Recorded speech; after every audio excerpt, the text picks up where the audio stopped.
वनवास का समय था। पंचवटी का शांत और पावन वन, जहां मर्यादा, संयम और धर्म के साथ श्री राम और माता सीता जीवन व्यतीत कर रहे थे। उसी शांत वन में एक ऐसा प्रसंग घटित हुआ जिसने युगों के लिए यह सत्य स्थापित कर दिया कि अपराध का कोई मापदंड नहीं होता। अपराध अपराध ही होता है।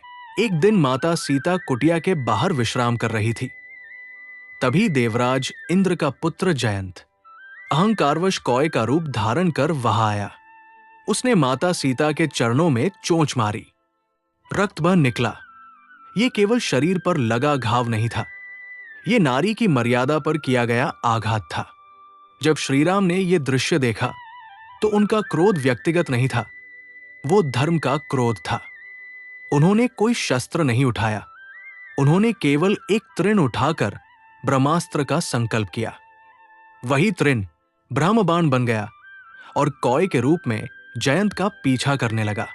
जयंत तीनों लोकों में भटका, देवलोक, ब्रह्मलोक, पितृलोक, पर कहीं भी उसे शरण नहीं मिली। अंततः वो थकहार कर श्रीराम के चरणों में गिर पड़ा। श्रीराम ने कहा, ब्रह्मास्त्र निष्फल नहीं जाता, दंड अवश्य मिलेगा। अपने प्राणों की रक्षा के लिए जयंत ने स्वयं अपनी एक आंख अर्पित कर दी। उसकी एक आंख नष्ट हुई पर जीवन बच गया। उसी दिन से कौआ काना माना जाने लगा।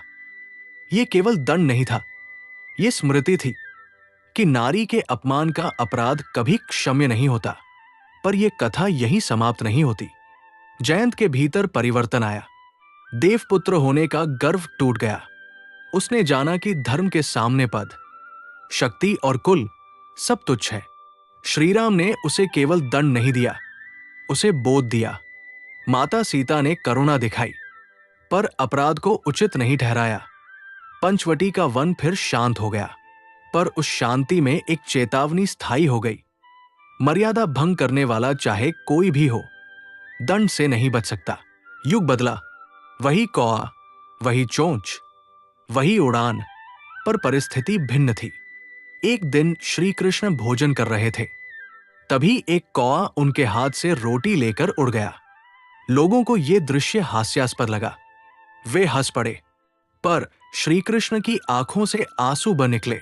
न कोई बाण, न कोई क्रोध, केवल करुणा। लोगों ने आश्चर्य से पूछा, जो स्वयं माखन चुराते हैं, वे आज रोटी जाने पर क्यों रो रहे हैं? श्री कृष्ण ने कहा, यह चोरी आनंद से नहीं, भूख से हुई है। जहां भूख होती है वहां पहले पीड़ा होती है, अपराध बाद में। यह कौआ दोषी नहीं, यह समाज की असफलता का संकेत है। कृष्ण इसलिए रोए क्योंकि किसी जीव को विवश होकर छीनना पड़ा। यही धर्म के दो स्वरूप प्रकट होते हैं। राम के सामने जो आया वो अहंकार से जन्मा अपराध था, इसलिए दंड अनिवार्य था। कृष्ण के सामने जो आया वो भूख से उपजा कृत्य था, इसलिए करुणा स्वाभाविक थी। कौआ दोनों कथाओं में उपस्थित है, एक स्थान पर नारी अपमान की चेतावनी बनकर, दूसरे स्थान पर भूख और उपेक्षा का प्रतीक बनकर।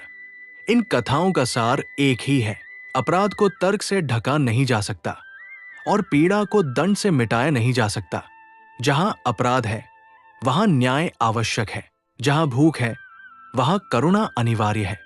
और समाज तभी सच्चे अर्थों में धर्मशील बनता है जब वो दोनों में भेद करना सीख लेता है। अपराध तो अपराध है, पर हर कृत्य को समझने के लिए विवेक चाहिए। यही राम का न्याय है और यही कृष्ण की करुणा है।